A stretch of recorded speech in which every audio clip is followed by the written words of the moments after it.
Hey everybody, this is the Mage of Ancients and I'm back with another video. Instead of making this video another weekly vlog, I think it's only fair that I can make this video my first episode in my new channel series simply called Top 5. In case you guys haven't realized it already, this series is going to focus solely on top 5 lists. So I hope you guys enjoy this series, and I hope to come up with some more top 5 lists in the future. So before we get to today's top 5 list, I do want to encourage you guys to subscribe to this channel if you haven't so already, and ring the notification bell so you can stay updated on my latest Yu-Gi-Oh videos. I do want to say thank you to all the people who have been watching my videos and subscribing. Again, if you haven't subscribed already, then be sure to do that right now. I'm almost at 500 subscribers, so hopefully we reach that milestone soon, and I will be hosting a small giveaway just to show my thanks. So with that being said, let's get on to today's top 5 list. Today I'm going to be giving you guys my top 5 picks for cards that I think should make the November 2018 ban list. So let's get started. My number 5 pick for a card that I think should make the November 2018 ban list is Gold Sarcophagus. Now the reason why it's at number 5 is because this is a card that not many people are really looking forward to or thinking about when it comes to the next ban list. But then again, you do have to realize that Thunder Dragons is one of the most popular decks right now. If not a stun deck, then it's also a pretty good deck to combine with cards like Blackluster Soldier Envoy at the beginning, and any other deck out there that has to do with light and dark monsters. So yeah, Blackluster Soldier, of course, and you could also try combining it with the invoked monsters and the invoked cards, and you could even try and combine it with dinosaurs, because we have Double Evolution Pill, which banishes monsters from your hand and graveyard, I think. I forgot what that does. But yeah, the point that I'm trying to make here is that should Thunder Dragons survive the next ban list, I think Gold Sarcophagus should be one of those cards that get hit so that Thunder Dragons can be a bit more fair for a lot of people. This kind of reminds me of what happened to Performance Pal Skullcrabat Joker in order to promote the Pendulum Magicians. So in case you guys don't remember, Skullcrabat Joker was at 1 first. It was only limited. But then it got unbanned in order to promote the new Pendulum support and Pendulum Magicians, of course. But then when Konami realized that Pendulum Magicians had become one of the most popular decks at the time, then they decided to just ban Performance Pal Skullcrabat Joker altogether. Once again, I put Gold Sarc at number 5 for a reason.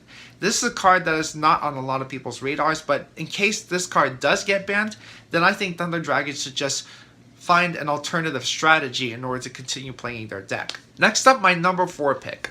I already talked about this card in my previous weekly vlog, and if you guys have already seen it, then you already know what I'm talking about. This card is Destiny Hero Malicious. I'm surprised that this card did not get a once per turn errata in the Legendary Hero decks, so it's still pretty much viable. What I'm trying to say here is that any Nightmare based deck is still a pretty good deck to play in today's meta. People have kind of strayed away from Goki Nightmares already and have decided to resort to Dark Warrior Nightmares as a much better option, if that's how you want to put it. So Dark Warrior Nightmares, people have decided to incorporate Armageddon Knight, Dark Grepher, and Destiny Hero Malicious into this deck in order to create that same kind of advantage as you would be playing Goki Nightmare. And simply put, even if you're not playing a Nightmare-based deck, there are still several other decks out there that could take advantage of Destiny Hero Malicious and create a somewhat similar advantage as you would be playing Dark Warrior Nightmares. And just like Gold Sarcophagus, this is not a card that is not on a lot of people's radars, but I think something should happen to Destiny Hero Malicious, so that's why I decided to put it at number 4. So those are my more low-key picks when it comes to what should happen on the next ban list. But now I'm going to go on to some cards that are on a lot of people's radars, and I'm going to address them in this top 5 list right now. Starting with my number 3 pick, and my number 3 pick is going to be Topological Dragon. So this card has seen quite some competitive play over the past couple of months, or is it several months?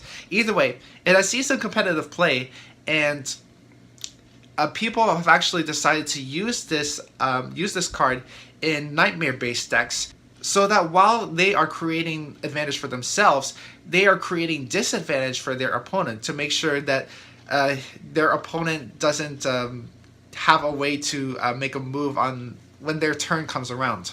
In case you guys don't know, World Dragon is mainly there so that players can use its discard effects to force their opponent to discard the same number of cards, and their opponent can't make a move when their turn comes around. It didn't come across my mind at first when it came to realizing what cards should get hit on the next ban list, but after seeing a lot of combo videos and a lot of people talking about World Dragon, I figured that maybe this should be a card that should also get hit on the next ban list. But then again, the reason why it's at number 3 is because there are several decks out there that people can actually play, so that way they create an advantage for themselves instead of a disadvantage. Most notably, Dangers and Dark Worlds. And I'm going to talk about those archetypes more in just a minute. The point that I'm trying to make here is that if Gumblar's opponent discards a Danger or Dark World card, then they can create some kind of advantage. For example, if Gumblar happens to force its opponent to discard a Nessie, a Danger Nessie actually, then that player can search for another Danger card, and if that card gets discarded, for example like Tsuchinoko, then it can actually be special summoned to his or her field. So yeah, that's why Danger Dark World can be a pretty good deck when it comes to going up against World Dragon. Next up for my number 2 pick, or should I say number 2 picks, it's actually going to be a tie between Cannon Soldier and Toon Cannon Soldier. There's this little deck that has been seeing some competitive play actually, ever since YCS London, and this deck is called Danger Dark World FTK. And if this deck survives the next ban list, then I think Danger Dark World FTK is still going to be quite a problem for us, and that means more use of Cannon Soldier and Toon Cannon Soldier. In case you guys don't know, what you would do with Danger Dark World FTK is that you would have to find a way to get your Cannon Soldier out on the field, whether if it's a normal summon or any other means necessary. And you would recycle your Dark World cards in order to create that loop, so that way you can keep tributing it off with Cannon Soldier's effect to burn your opponent for 500 damage, I think. And you just keep continuing that Dark World loop in order to just reduce your opponent's life points to 0 and just win the game. I think that for the better of the game, Cannon Soldier and Toon Cannon Soldier have got to go just to stop this kind of FTK thing from going on. There may be some people out there who are actually surprised that this card is not really at number 1 on this list. And the reason why it's not at number 1 on this list is because these two cards are very niche in their application. The only reason why these cards have ever seen some competitive play lately is in order to create some kind of STK based deck, unlike the number 1 pick. And in case you guys haven't figured it out already, my number 1 pick for a card that I think should get hit on the November 2018 ban list is Firewall Dragon.